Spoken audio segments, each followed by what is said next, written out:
Chairman Cook cannot be with us today. He sends his greetings. He has a conflict, and he will be with us, be chairing the next meeting. A couple housekeeping things I'd like to go over before we get started. First of all, I want to thank the staff for stepping up during Bryce's long absence. I'm happy to report to you that Bryce is back to work and that his son is in remission, and so our prayers have been answered. As usual, we're going to be hearing bills, a lot of bills which were not heard during the regular session and were held up because they weren't heard. So we're going to be hearing a lot of those bills during the next couple meetings. And hopefully we'll be hearing bills also that we'll be hearing during the session. I know your time is important, and it's important to me too.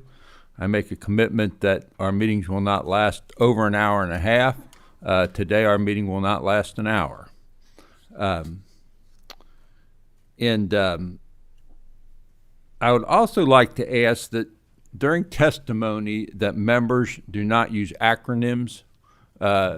When people testify, please do not use acronyms. That helps folks that are not familiar with the process, sometimes the chairman, understand what's going on. Madam Secretary, call the roll. Senator Adams, Senator Douglas, Present. Senator Harper Angel, Senator Higdon, Senator Howell, Senator Mays Bledsoe, Senator McDaniel, Senator Nemus, Present. Senator Thayer, Here. Senator Thomas, Here. Representative Banta, Here. Representative Bratcher, Here. Representative Callaway, Present. Representative Kleins, Here. Representative Dixon, Representative Pfister, Representative Flannery, Here. Representative Gentry, Representative Hevron, Representative Herron, Representative Huff, Here. Representative Jackson, Present. Representative Kulkarni, Present. Representative Meredith, Representative Palumbo, Here. Representative Pratt, Present.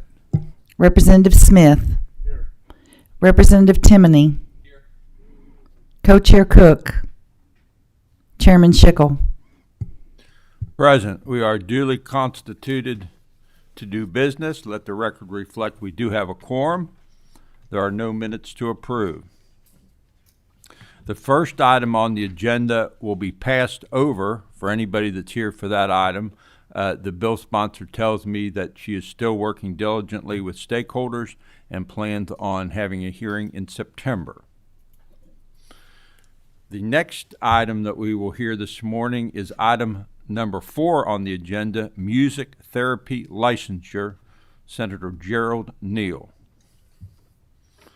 This is one of those bills that came up during last session and was referred to the interim for further hearing. Welcome, Senator. Thank you for your patience. Thank you, Mr. Chairman, Chairman Schickel. I'm sorry. We appreciate you. Thank you for your patience. Introduce yourself and your guests for the record and proceed with your testimony. Gerald Neal, Senator for the 33rd District, and I have with me Miss Maggie Shepman, who represents the music therapists. I'm not going to go into a lengthy thing because I think you've heard some of this before, and I'll just bring your attention to this bill is about establishing a licensing board for professional music therapists. It will help to ensure that individuals receive safe and effective therapy from qualified and professional practitioners and promote the profession and offer a mechanism for oversight, accountability, and protection for both the public and music therapists. With that being said, I'll yield to Ms. Shepman to get into some of the substance. Thank you.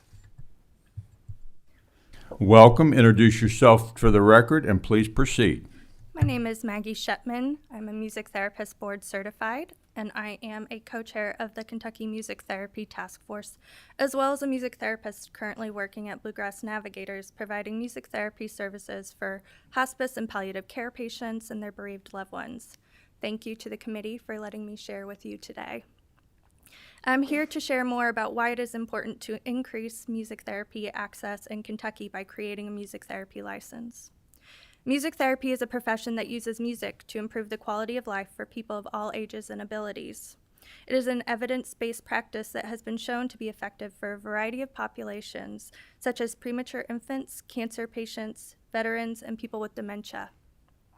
Music therapists are allied health professionals who provide music therapy services using research-based techniques and interventions to work towards health, rehabilitative, developmental, and educational goals. In Kentucky, there are currently 117 music therapists who hold the credential of Music Therapist Board Certified. These professionals have completed rigorous education and training requirements, and they are committed to providing high-quality care to their clients. In my own practice of music therapy, I use music interventions to work with some of Kentucky's most vulnerable residents, those who are receiving end-of-life care and their families. My days are filled with visits focused on using music to reduce symptoms associated with the dying process, such as pain, dyspnea, confusion, providing opportunities for patients to have meaningful interactions with their loved ones, working with patients to create lasting legacy projects, and much more. Along with my formal university training and 1,200 hours of clinical training, I also continue to learn how to best serve my patients through specialized music therapy continuing education training. Music therapists are currently required to complete 100 hours of continuing education every 5 years to maintain their music therapist board certified credential. Without music therapy licensure, there's no guarantee that people in Kentucky will have access to the services from qualified music therapists such as myself. Anyone can claim to be a music therapist, even if they do not have the necessary education or training. This is a problem. Without licensure, consumers are at risk of receiving substandard care from unqualified practitioners. Licensure would protect consumers by ensuring that they only receive services from qualified music therapists. It would also help to raise the visibility of music therapy as a profession and would make it easier for people to find music therapists in their area. We believe that music therapy is a valuable service that should be available to all Kentuckians. We urge you to support music therapy licensure so that more people can have access to this valuable service. Thank you for your concise and informative testimony. Are there any questions? Yes. Senator Thomas. Thank you, Chairman Schickel. I said it last year, and I'll say it again, Senator Neal and Ms. Shepman. I think this is an avenue that definitely provides benefits to patients. I know in my lifetime, I've been to the Marquis Cancer Center there at UK numerous occasions.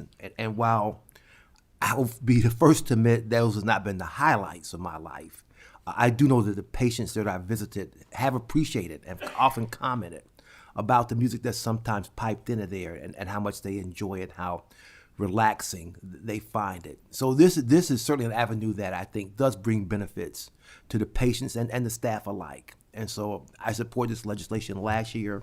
I'll support it again. I think this is something that definitely needs to be done. Thank you, Senator. Senator Nemes. Yes, you say you're board certified, so you already have a board? We have a national credentialing board, yes, the Certification Board of Music Therapists. So then you would have to set up a board here to be Yes. doing license. Oh, thank you. If I may, Mr. Chairman, briefly. Yes, Senator Neal, go ahead. I just want to point out this is not really an outlier. We have something similar here that we do in the area of art therapy. It's also evidence-based and basically effective as well. I just want to point that out. That being said, I think we have enough information. If you have any other questions, I'll be available to answer. Thank you, Senator. I just want to make a general statement as chairman of the committee and looking at these issues. I think everyone agrees with, no one argues with the therapeutic value of music, certainly not myself. I grew up in a singing family and love to sing and love to be around people that sing and find it to be quite a stress reliever. Same is true with art. My father was an artist, but I kind of felt the same way when we approved that bill about art. Also, I'm a bit of an art collector, love art. There's no question it's therapy. There's therapy in a lot of things for a lot of people. People love to garden. That's therapy for them. They love to play pickleball. It's therapy. All these things contribute to a well-balanced, happy life. I guess the question for me when I look at it is, how far do we want to go with licensure? And how much of this is about insurance reimbursement? And those are just so you know how I think of it in a general sense. That's how I think of it, because over the years, we've really, we say broaden the base when we talk about taxes, but we've also kind of broadened the base when we talk about licensure. I mean, we're talking about licensing things that 7, 8 years ago we wouldn't have done. So I'm not saying it's a bad thing. I'm not saying it's a good thing, but that is part of what I look at when I consider these things. But thank you for your testimony. It's great to have you here. I really appreciate your patience, Senator Neal. Thank you for being here. Thank you, Mr. Chairman. Thank you, committee. Thank you. The next item on the agenda will be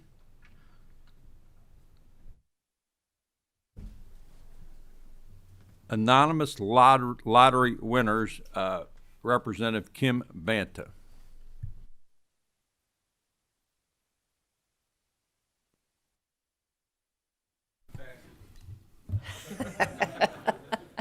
Thank you, Chairman. Many of you familiar, we would like to have lottery winners anonymous from $1 million up for 1 year.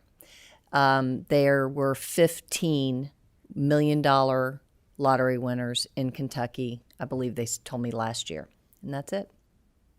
And you approached me with this during the session. If there was one bill where I was tempted to break my rule, it was this one, because it certainly seems, or one bill, it certainly seems like it's a common sense, great thing or good thing which you're proposing. I see Senator Thomas has a question. You're recognized. Yeah, I agree with Mr. Chairman. This is common sense to me. My question to Representative Band is, why just 1 year? I mean, if you win the lottery and you get it big, why shouldn't you be anonymous for your lifetime? I mean, why does anyone need to know that? Well, the lottery is the whole basis of the lottery is, look what I did, look what you could do. So I don't want to hurt the lottery by not allowing them to ever publicize. I don't think the lottery will have any interest after 1 year. You know, it'll be on to bigger and better things. But I don't want to hurt the lottery by not allowing them to do the kind of publication that they might need to sell tickets. Anyone else have questions of the representative? Thank you. Thank you.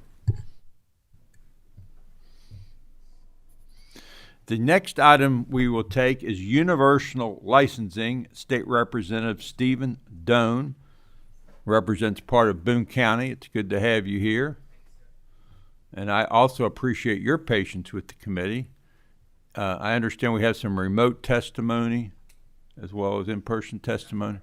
That's correct, Chairman. You just let us know when, or is the remote already up and running? Oh, it's up and running. Okay. Well, introduce yourselves for the record and proceed with your testimony. Thank you. have 15 minutes. State Representative Steve Doan, representing parts of Boone and Kenton County, State District 69.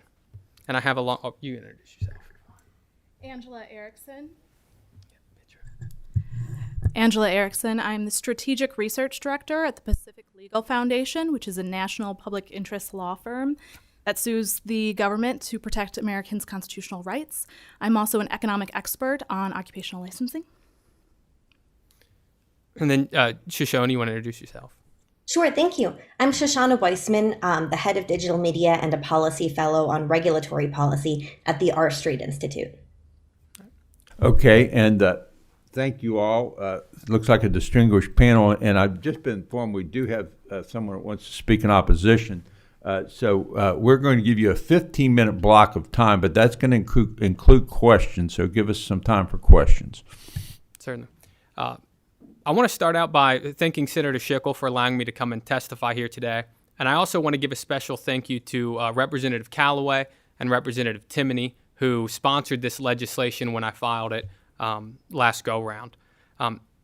House Bill 343 is the universal recognition of occupational licensing. And so essentially all that this bill does is it expands on existing law that's currently in place. We currently allow spouses of military personnel to bypass our occupational licensing standards if they meet the requirements of the state which they come from. And so essentially what this bill does is expands that on to the general public.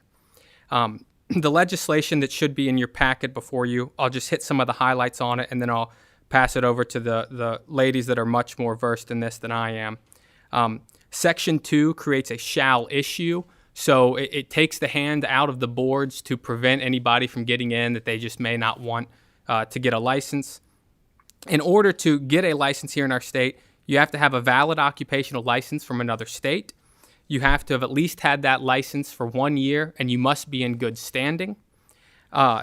You cannot have a disqualifying criminal record as determined by this Commonwealth. So we're not outsourcing that to the judgment of any other legislative body. No board or jurisdiction can have revoked that license, so you can't have bad actors from other states moving in. That's a public protection issue. And you can't have any complaints or allegations against you in another state. Once those complaints are resolved, you can come in and make that application and get in here. Kentucky is written, you can come in and qualify for that occupational license. I'll probably reduce that down to 1 year next session when I refile this legislation. But you're still subject to all those same requirements that were in the previous section for those licensed. And then I do want to address, the issue that nothing in this denies a private entity from denying some legislation. We're simply allowing, we're painting with a broad brush to cover a myriad of occupational licenses. I think that we have about 126 maybe. Which takes me to the Archbridge Institute report. Each of you should have it in your packet.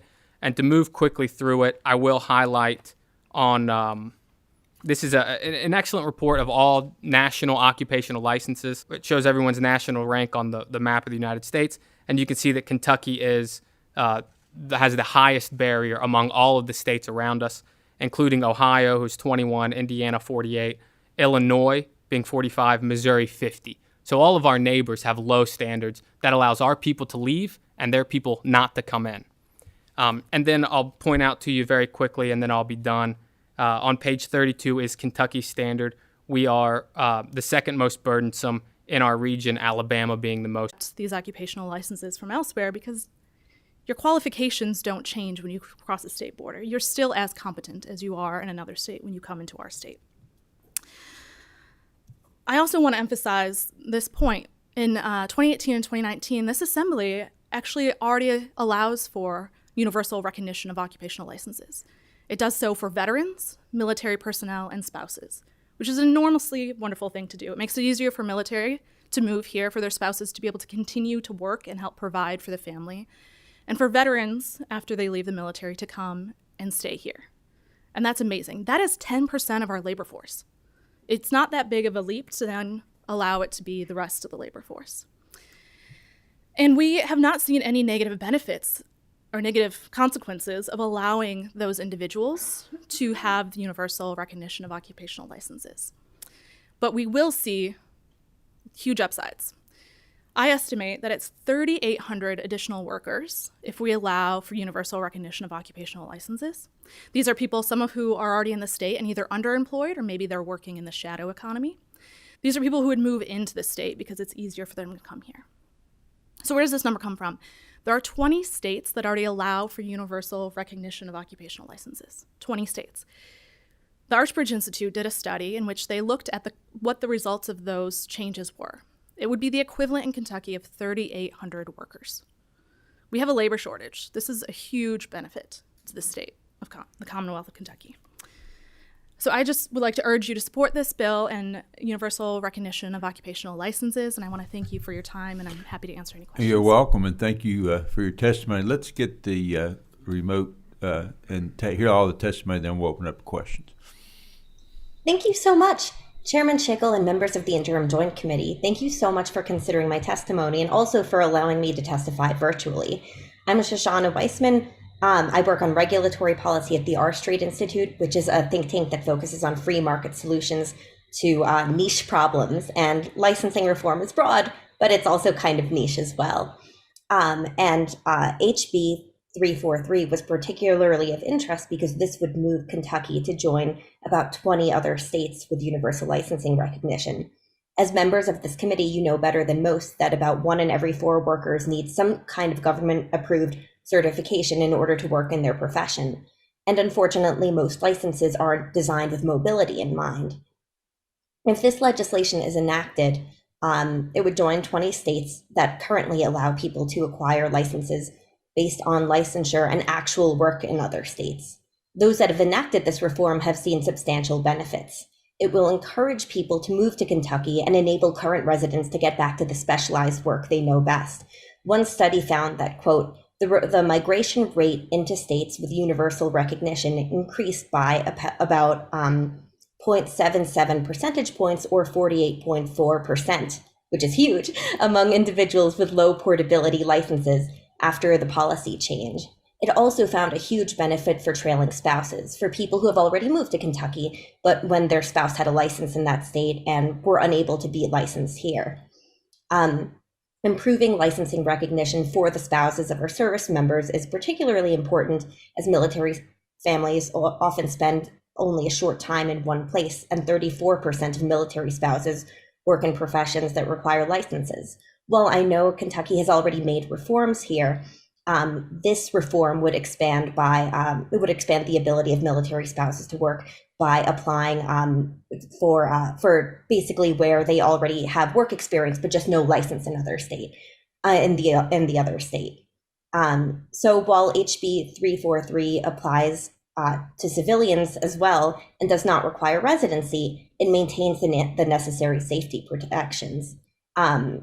Representative Doan's law has quite a few safety protections, making sure that people have the relevant experience, making sure that if someone has negative marks in their state, that that's considered, and that they might have to wait a little bit before being able to transfer their credentials here. And all of this is a really big boon to the economy and the safety here. And finally, HB 343 grants the governor certain emergency powers to expand professional scope of practice and authorize professionals to work in the state during emergencies. This is particularly wise in light of the COVID pandemic, in which various medical professionals needed to work in different states and move there quickly and work there quickly. But in other kinds of emergencies, from floods to tornadoes, the availability of more licensed plumbers, electricians, contractors, and others would improve the state's safety and ability to recover from disaster. So as you consider this legislation, we encourage you to think about the benefits it would provide the Commonwealth.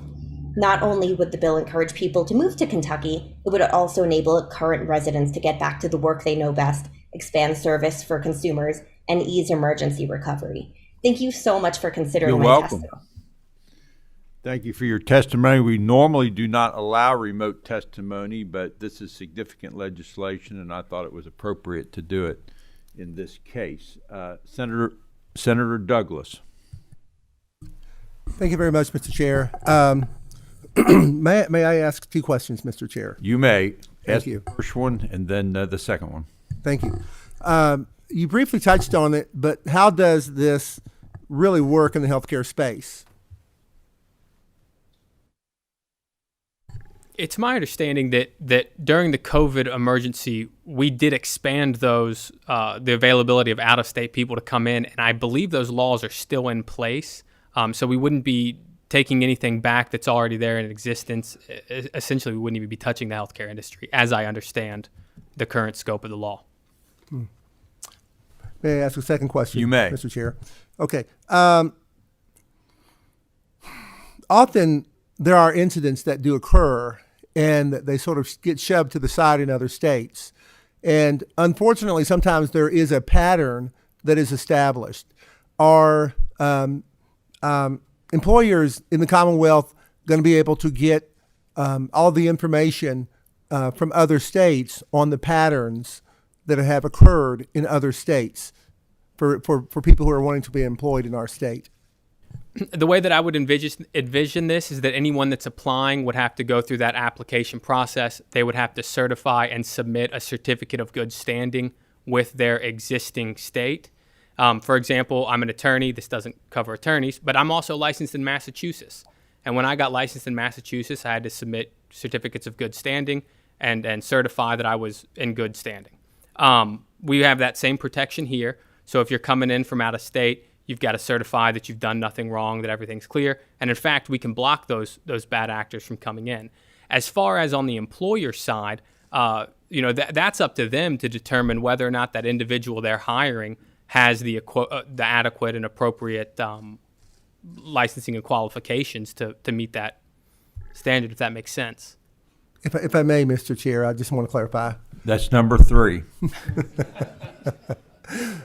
That doesn't answer my question. My question is, are the employers going to be able to get that information? An employer may want to have that information, may want to act on that information, but my question is, are they going to be able to get it? So those types of records, state records, are public information. So if an employer is interested in their licensing record from another state, they can go ahead and ask for it from that state. Thank you. Thank you, Mr. Chair. You're welcome. Representative Flannery, Two-part question, Mr. Chairman. proceed. First question, what occupations or professions do you believe this would benefit the most?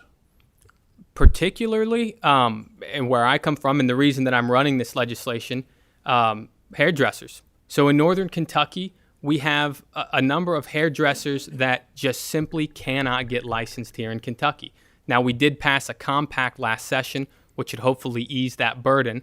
But that's a big one. I had a number of people after I filed this continue to text me, to call me, to ask to see if this legislation was going to move, because they were considering whether they move to Ohio or whether they stay in Kentucky. So that's certainly one area. Another one is with respect to contractors. I am consistently doing litigation regarding contractors that have done poor jobs at people's houses. And oftentimes I see them using guys out of Ohio that don't meet the appropriate state licensing here in Kentucky. So if we can allow people to come in and to use those out-of-state licenses, we're going to have better work done here. Thank you. Second question, Mr. Chairman. Proceed. You alluded to that this wouldn't cover lawyers, and I wouldn't think that it would.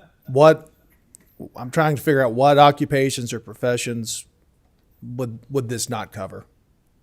It would cover every occupation, every profession, with the exception of lawyers, that being that lawyers are governed by our Constitution and the Supreme Court.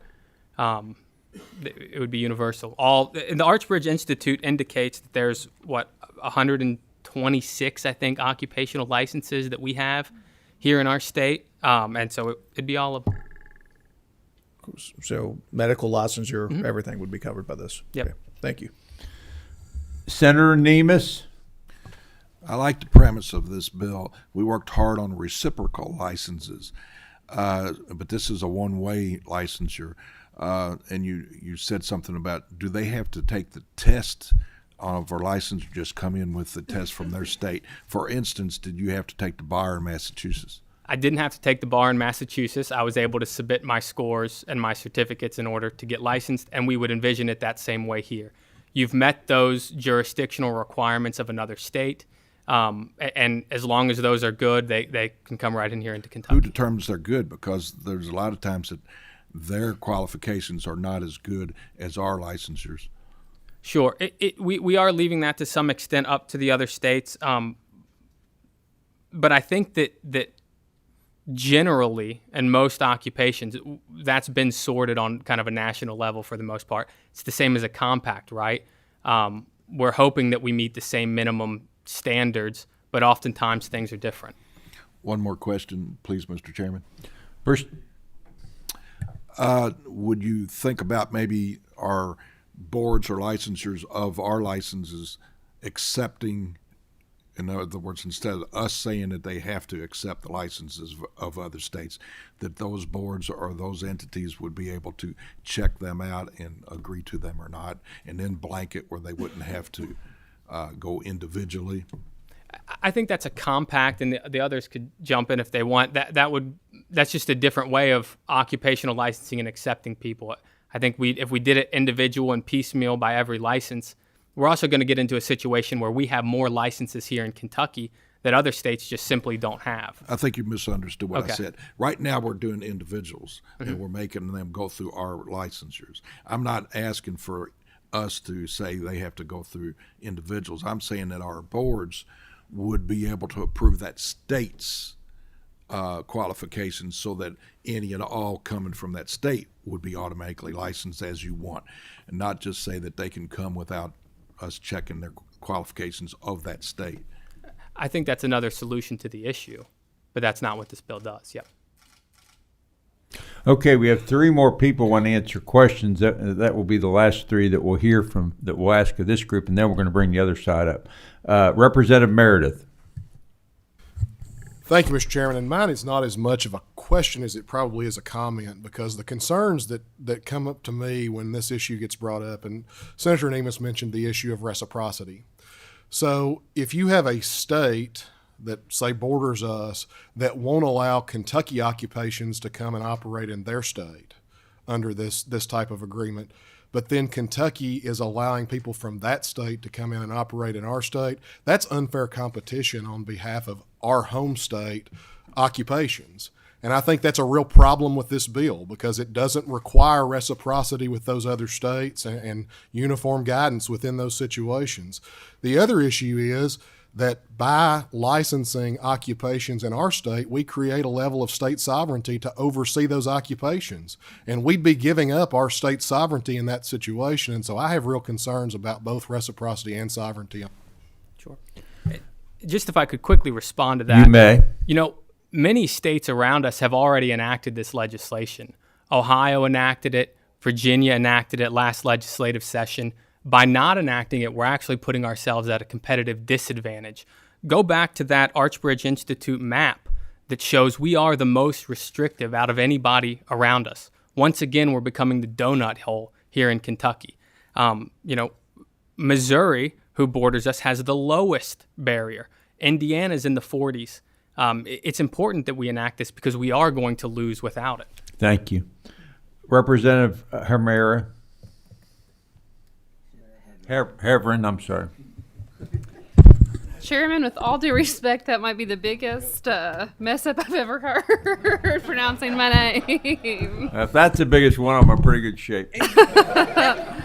Mr. Chairman, I have a clarification, not on my name, but to the presenter. Go ahead. Representative Doan, you had said that, and it's just clarification on what Senator Douglas asked, and Representative Flannery. You had said that I heard that you told Senator Douglas that it would not include health care, but then you answered to Representative Flannery and said it only excluded lawyers. So can you clarify? Because I think, especially with the conversation about all the procedures that Kentucky does not allow and that other states do allow, that could present a lot of concern with medical community of what, if you have reciprocity, if you have a licensure to do something in another state and you do it here. Sure. So can you clarify on what careers or, I don't know what Representative Flannery specifically asked, but what can you be specific on what's not excluded? Yeah, allow me to clarify that statement. Or what is excluded. So the bill is universal occupational licensing. So any occupational license, all the way down to your no soliciting licenses down at your cities, universal. So it would cover every industry. My response to Senator Douglas was that, and the folks in the back from the Hospital Association can correct me if I'm wrong, I may misunderstand the current law as it is, that happens. But I think that we already have that in place where we allow the reciprocity from other states for those folks to come in. So while this would, in theory, touch the healthcare industry, it's my understanding that we're already allowing this for the healthcare industry, and we're certainly already allowing this for military veterans, spouses, those kinds of things. Thank you. Representative Thanks. Palumbo, you have the last question of this group. Thank you, Mr. Chairman. In theory, I certainly support this legislation, but I have a question about what you said about contractors. If a bad contractor it's bad in another state, we sure don't want that contractor in Kentucky. Please help me understand what you were saying. Sure. So what I was saying is that I see contractors hiring people that don't meet qualifications because we can't get people in this state that meet the qualifications. And so by creating a lower barrier to entry here in our state, we're going to get the qualified talent that we need, which will assuage any concerns about bad workers. This bill does create safeguards against bad contractors or bad people out of state that don't meet or that have had complaints before. It's in Section 2.1 C that or excuse me, it's in Section 2.1 where we make sure that they have certificates of good standing, that there's no existing complaints against them, and that they are qualified and licensed in that other state. Thank you, Mr. Chairman. You're welcome. Okay, I'm going to ask that you folks step back to that first row, and then I'm going to have everyone, people here that want to speak in opposition. We've got Russ, we've got Jill, we've got Julie. Come on up here. You can all sit at the table together, one big happy family. And Representative Doan, stay close by in case we need to get you back up here. All friends of the committee, all very familiar with the committee. Introduce yourselves for the record and proceed with your testimonies. And I might point out while you're getting ready, this is the reason we have interim hearings right here. When two different sides have differences of opinion, it's always good to talk about it during the interim. I'm a big believer in that. Welcome. All right. Thank you, Mr. Chairman. Good morning, and thank you to the committee. My name is Russ Roman. I am the Executive Director for the Kentucky Society of Professional Engineers and also the Kentucky chapter of the American Council. I don't mean to interrupt you, but as a group, you have 15 minutes. Go ahead. Okay. I'll take about 2, hopefully. Also, the Kentucky chapter of the American Council of Engineering Companies, those are your engineering firms. Both of my organizations represent professional engineers like the men and women who design the roads and the highways that you use today to get here, that design the bridges that your children and grandchildren cross to go to school, and the water treatment systems that that provide your constituents with clean drinking water back home. We fundamentally oppose legislation that enables universal licensure for professional engineers, land surveyors, and architects, and we've outlined some of those concerns in the letter that's in your packet. The fact is, Kentucky already has an efficient, proven process for licensing these professions. Licensure for a PE in Kentucky is based on the 3 E's: experience, education, and examination. More than half of the states in this country have the same requirements, but others don't. And those requirements in those other states, they can vary quite widely. For instance, in California, if you have 6 years of experience, you can apply for a PE license with only a high school diploma. In Texas, the education and examination requirements are regularly waived.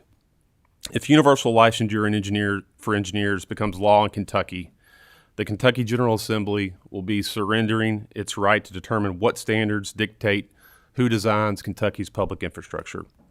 Licensure simply becomes a process based on the lowest standards. As introduced last year, House Bill 343 went a step further. It would allow people with a license in a foreign country to easily gain a PE license here in Kentucky. For instance, if a person living licensed in Turkey or India or Kenya has held a license for a year, for professional occupations like engineers, land surveyors, and architects. Honestly, engineers, they solve problems and they make our life better. But when an engineer makes a mistake, people can die. Please safeguard the public's health, safety, and welfare by upholding the current standards for professional licensure in the Commonwealth. Thank you. You're welcome. Good morning. I'm pretty familiar with the decisions by the board that this legislature has provided to them on who is qualified or not to practice a profession. Completely ties our hands. The Board of Cosmetology has just signed a compact, and the way this is written, the lowest common denominator would be required to be provided a license in Kentucky and therefore possibly be qualified to be in that compact and present a danger to the public. We are here to protect the public, and it is not about a haircut, and it is not about a hairdresser. And in the Board of Cosmetology, if you any state Alaska does not license them. They would only need to show that they work in Alaska. Secondly, it says in this license that you have to have practiced for 1 year before you can apply for a reciprocal license. Right now, because of the National Council of Architecture Registration Boards, immediately upon getting a license in Kentucky, I can go get one in Indiana or Ohio or Tennessee if I want one. So we don't currently suffer any problem with reciprocal license here. Thank you. Representative Bratcher, you're recognized for a question or statement. Statement and question that during COVID, things were pretty much loosened up quite a bit. And I don't remember hearing a lot of negativity on that. That's my statement. And as far as a high school, I know that I worked with a PE in highways that had a high school diploma. Now, this was 10, 15 years ago. So it has been known to be in Kentucky. I guess you've tightened up. I guess he was grandfathered in. My question is, to all of you guys, is a hairdresser, a highway engineer, and an architect, say in California or Illinois, are they substandard work compared to Kentucky? Just in your conversation, your opinion. Is California highways substandard to Kentucky highways? Don't quote me on that. I used to work for the highway department, so I would say that our licensing standards here in Kentucky, they have stood the test of time. They have changed over the years. I think the first license was issued here in 1938. The current scheme that's in place, the current requirements that are in place, goes back, I think, to 1983. I think they've served us well. To say that I'm not going to go on the record and say that Kentucky highways are safer than California highways. However, I have full faith and confidence in the Kentucky engineer and those who are licensed here in the state. But that's not the question. That's not the question of the day. The question is, are some folks in other states that are licensed capable of maintaining the standards of Kentucky? It's not about if Kentucky's doing a good job or a bad job. Sure. That's not the question. Can I speak? As far as architects are concerned, absolutely. As long as they are in good standing in California, they already are getting their license here. And they're getting it within 2 or 3 weeks of application. So you don't have a problem with the bill then? Absolutely, we do not have a problem with reciprocity. The only issue we have with the bill are 2 issues. 1, making someone wait a year. We don't do that now. And 2, the fee. We do have a problem with the fee. We will not be able to staff our office if the fee is limited to $100. And that's just a general fund issue. That is an impact that we need changed. When you say, do I have a problem with the bill? It's unnecessary. We do not need to be included in it. That's where the architects stand. Representative Bratcher. Senator, may I? You may not. Okay. Senator Meredith. Senator Thomas. Mr. Chair, my question is for Representative Doan. So if you want to get through with this panel first, that's fine. But I would like to have Representative Doan come back to the podium or stand or whatever. I can just join and they can stay up there. I don't have a problem. That would be better. You just pull you up a chair. And yes, you may. But I have a feeling we're going to have another hearing on this. This is a big issue. Thank you. It's heavy. Are you ready, Representative Doan? I'm ready when you are. Thank you. I've been listening to discussion, and I have to say that my sentiments in hearing discussion is more in line with Representative Meredith and his comments. I guess because I'm an attorney, I don't really have a dog in this fight. But to be fair, I'm trying to think about how attorneys do it. And I do think the bars of each state, because I'm a member of 3 bars as well. I'm a member of Massachusetts and D.C. as well as Kentucky. I think each bar ought to have some say-so in terms of who gets licensed in that state. I just think professionally, that's probably a better way to do it than say uniformly, if you've got a license, you can go with other states. I mean, I would feel better leaving that to the determination of the board standards of each state. Why should we give away that right of the profession of our state to say we welcome everybody in? Help me with that. Sure. It's a workforce development issue. We simply can't find people to fill these jobs and these positions. We're not necessarily ceding the ability of those people to come into our state or to be unlicensed. Particularly, there was a comment made regarding Texas that just allows anybody to come in and to get this license. The bill requires that education testing must be done before you can get that license if another state, in fact, offers that license. So what we are doing is just making it easier for people to come in. With respect to attorneys specifically, that is set by state bar. Currently, the way that it stands, if you pass the MBE in just about any state, you get automatically licensed in the other. We had an associate at our firm leave. He's licensed in Ohio. He left Kentucky to move back home to Georgia. On day one, he was given a preliminary license and allowed to practice in Georgia. Never set for the bar there. Thank you. Yep, thank you. You're welcome.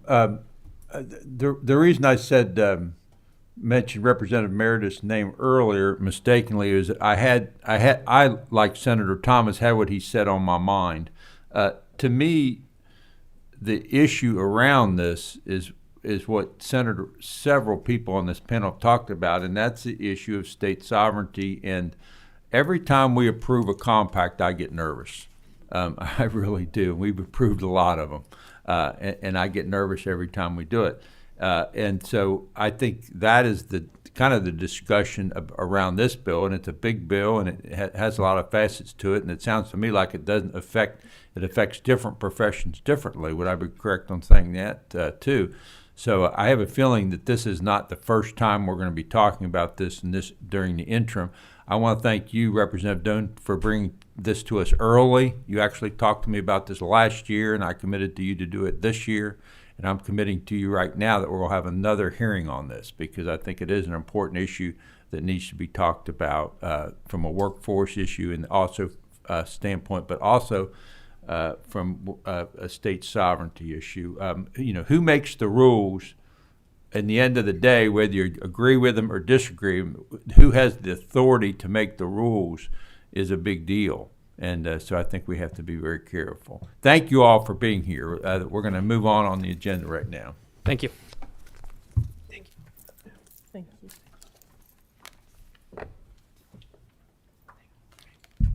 The last thing we have to do today is an administrative reg. It's number 6. And the way it's explained to me that we need to approve this reg because this is important to our accountants in the state for their testing process and to be up to date with oh, good, you're here. Well, explain it very quickly. Thank you very much, Chairman Schickel. I'm Joe Donahue. I'm the Executive Director of the State Board of Accountancy. And you're exactly right. I'm here today to have a board amendment approved that will do nothing other than update our application to sit for the uniform CPA exam to mirror changes being made to that exam, which become effective January 1 of 2024. It's as simple as that. The sections in the exam are changing, and we would like to change our forms because they are incorporated by reference in our regs. We needed to do that. I put this on the agenda early so everyone could see it, and if there was anyone in opposition to it, to come forward and let us know. Is there anyone in opposition to it that I'm not aware of? Very well. I believe this is a voice vote. If at the committee's pleasure, I will entertain a motion. Motion to approve the reviewed reg. I hear a motion to approve by Senator Thayer. Is there a second? Second by Representative Timoney. Let the record reflect. Any discussion? All those in favor use voting sign of aye. Aye. Anyone opposed, like sign. Let the record reflect. It has been adopted. KAR 201 KAR1 190 is adopted. Thank you, Mr. Is there anything Chairman. else to come before this committee? Where's my date? Our next meeting is July 31st. July 31st at 11 a.m. Without objection, we stand adjourned.